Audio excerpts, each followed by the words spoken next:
Hey friends, welcome back. We're alive. We're still here. And it's hot because it's July. But we ain't quitting. I ain't scared of no heat. Let's get to work.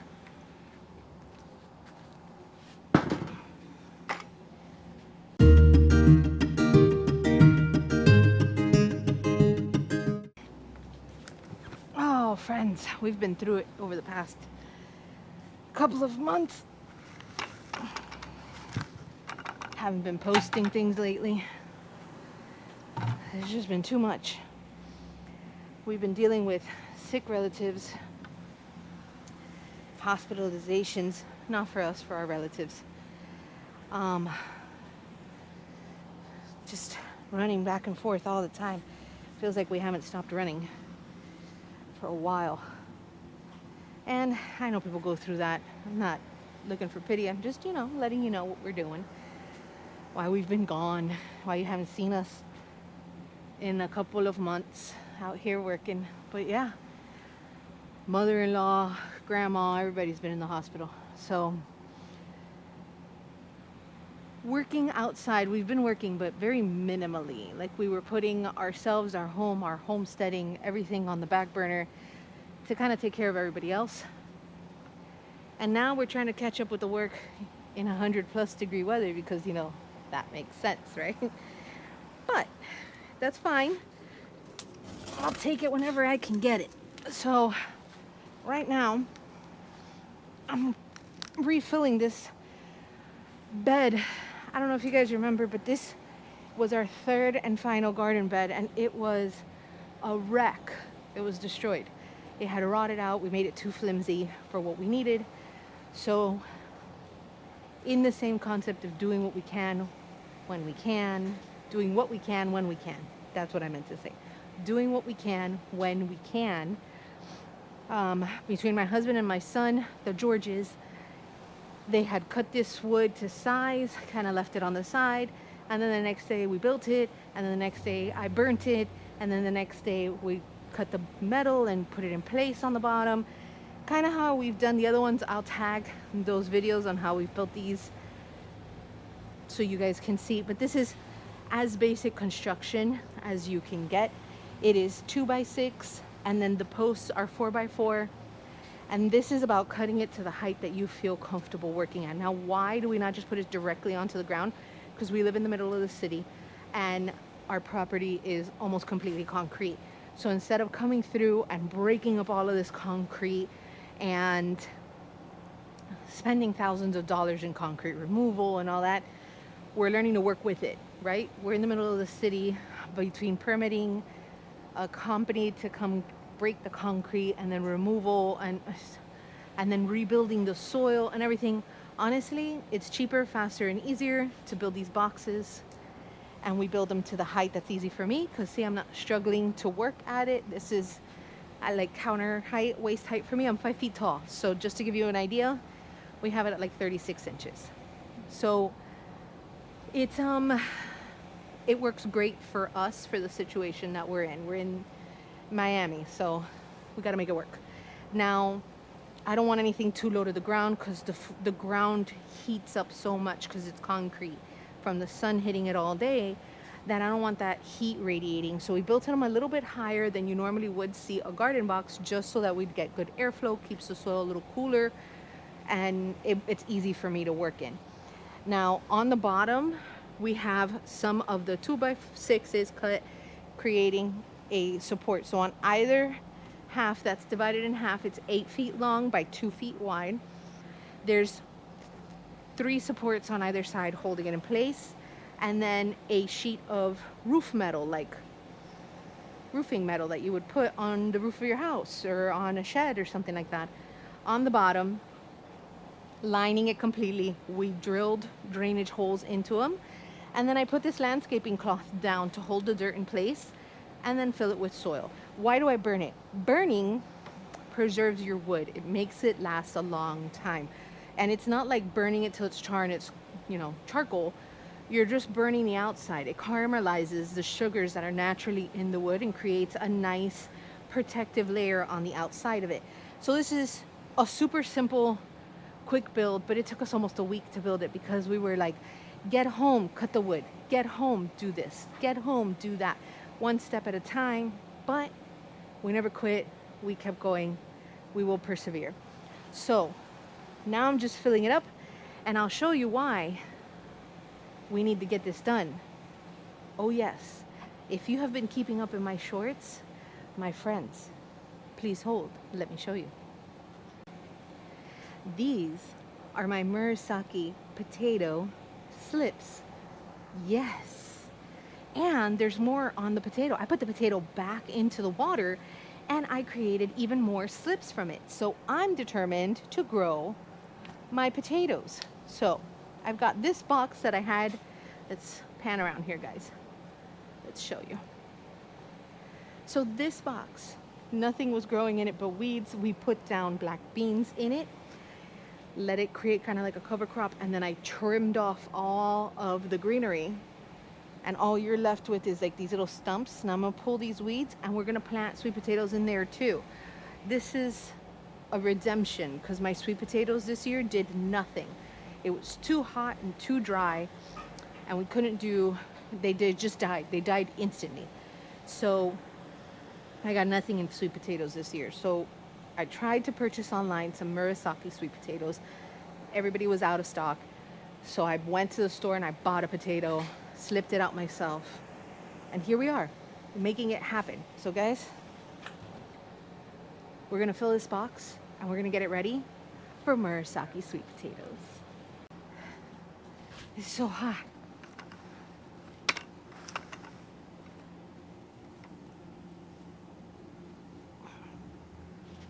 Dude, it's bad. But then again, I can't remember saying, oh, the weather's so nice in the past couple of months, so.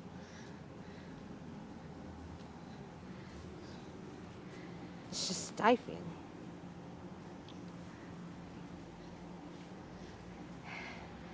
If you're just chilling, do you want to make me a liquid IV? You're not just chilling? Damn it. Ugh.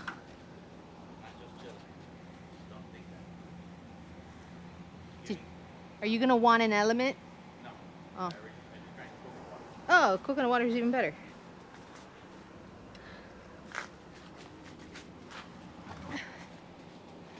I'm gonna want an element later. Later? Yeah. That's one thing that has not been in low stock these past couple of weeks in the house is liquid IVs, elements, Gatorade, coconut water, all the hydrators. Because goodness gracious, it's been bad. I had sweat drip down my nose, and as I was breathing, it went up my nose, and I thought I was drowning, and I was like, oh no, oh no. Take the dirt off your nose, at least. Thanks. Crack that open for me, please. It's fine. Thank you, baby. Let me stand in the shade for 5 minutes. 5 minutes. Turn this off. So, usually we do these things as a team effort.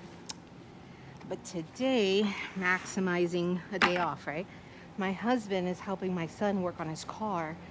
My son's starting to become a mechanic, and we bought him like a project vehicle so that, like, we're talking about a 2002 Nissan Maxima. It's old, but they're working on making it safe so he learns how to work on his own car.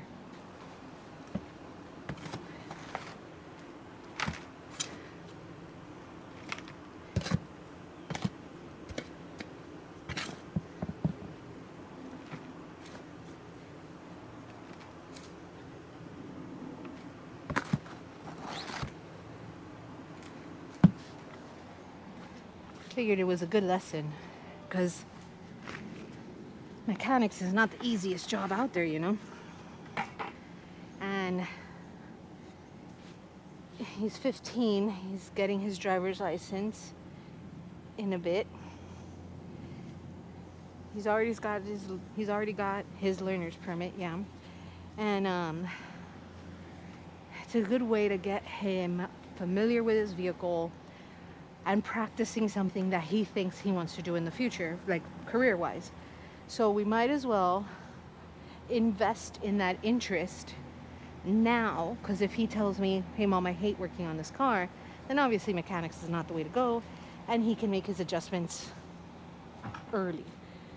Start exploring different avenues and things. But he loves it, so.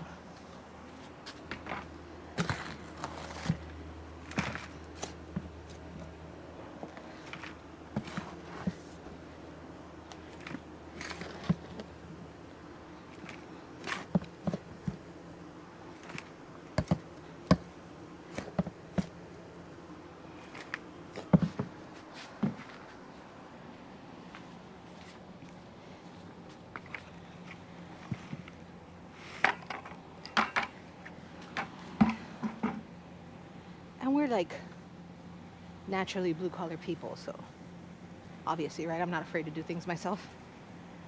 So working on a car, it's important. It's good future knowledge, bare minimum. Even if he says I don't like it, at least he learned a valuable lesson, which is important to me.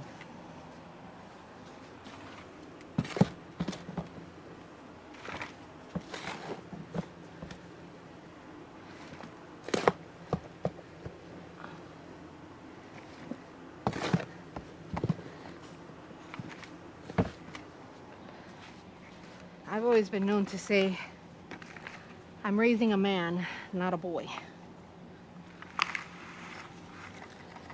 And that's kind of the point, All right, guys, so we still have a little bit more soil to put in there, and I already started putting in the amendments. Always feed your soil, always, always, always. Even if you think you have the best soil, I always feed my soil. It never fails. So I always put in garden tone, some garden lime, bone meal. Oh, sorry, blood meal. And bone meal. Just an even sprinkling of that, and then I finished topping off with the rest of the soil. Now, this box lost a lot of soil when it broke down and we had to rebuild it and everything. A lot of it washed out with some rains that we got. So, since this is another project for another day, bear with me. Do you see the big box that we have here? This one? Yeah. So we're gonna have to fix that one too. I'm taking the soil out of there, I'm putting it into this one. We will redo the walls on that and then refill that one. Check it out. Okay. So I just add a really generous amount. I know you're supposed to measure, but like why? Right? It's good. It'll be fine.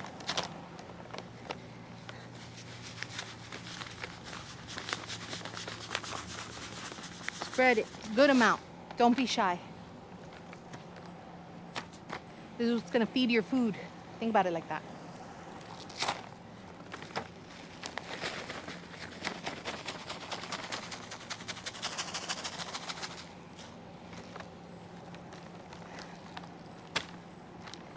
And last but not least is your garden lime. This fixes the pH of your soil.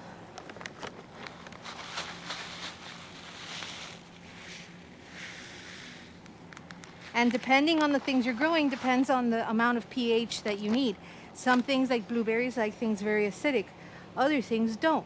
So, look into it. I'm growing non-acidic things in here. So, I need a nice non-acidic soil. And this method has worked for me every single time. Every single time. It has never failed me. And I can't tell you I came up with it because I did not. This is not my blend. I have to give credit where credit is due. And I learned how to do all of this from Mr. Hollis and Miss Nancy over on Hollis and Nancy's Homestead. I will link their channel down below because I learned absolutely, I would say 98% of what I'm doing. Of the method, I learned it from them. And then I adapted it to my area because they live way further north than I do. So, friends, Let's cover all of this fertilizer with soil. All right, friends, so I stopped recording for 5 seconds to say hi to my dad that came by, and he brought me a pumpkin from his garden. Isn't that cool? I'm so excited. I'm thinking about what to do with it. I kind of want to make a pie, but I'm not sure. But really cool, right? He got pumpkins for the first time on his garden. So now I'm just bringing the soil over here and covering up this layer of fertilizer as best as possible here, and just bringing the level up to about here. We want to fill this bed completely so we have excellent bed depth for our potatoes. Gotta give them room to grow, guys. All right, friends, so it rained just enough to make things uncomfortable, but I was able to fill this box. Oh, there's a lot more rain coming, which is perfect timing. But I was able to fill the box all the way. I have 11 plants that I got from that one murasaki potato. And I'm just gonna open a hole here. Let me bring you guys in closer so you can see exactly what I'm doing.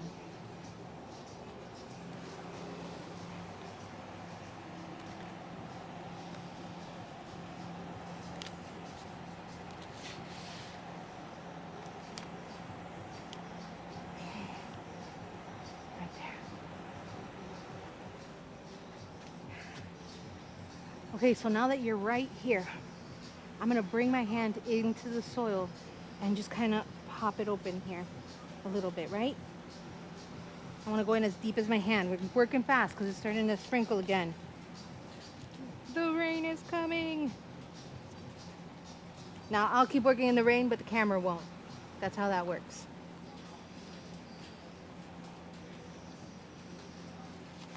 Oh, moving quick. Okay. Getting these guys in there. I'm gonna put them in water, or I'm gonna water them once I'm done planting all of them, and I'll show you guys later on what it all looks like. Go inside, it's raining.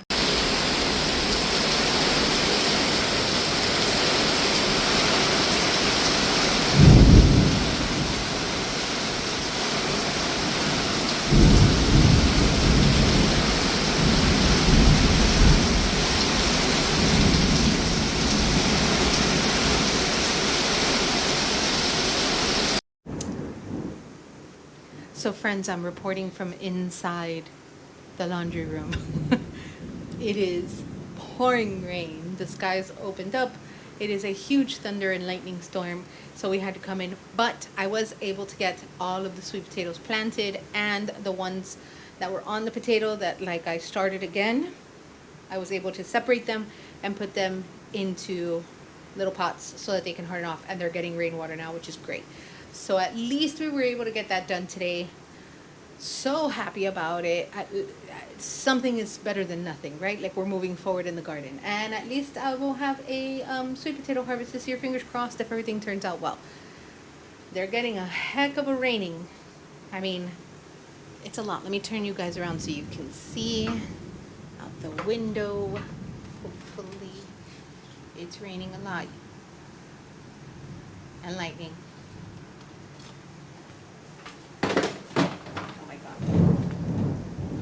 So now we're just gonna hide out inside and let the rain pass.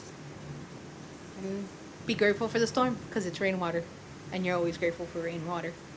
Alright, friends, have a good one. Take care of yourselves and each other.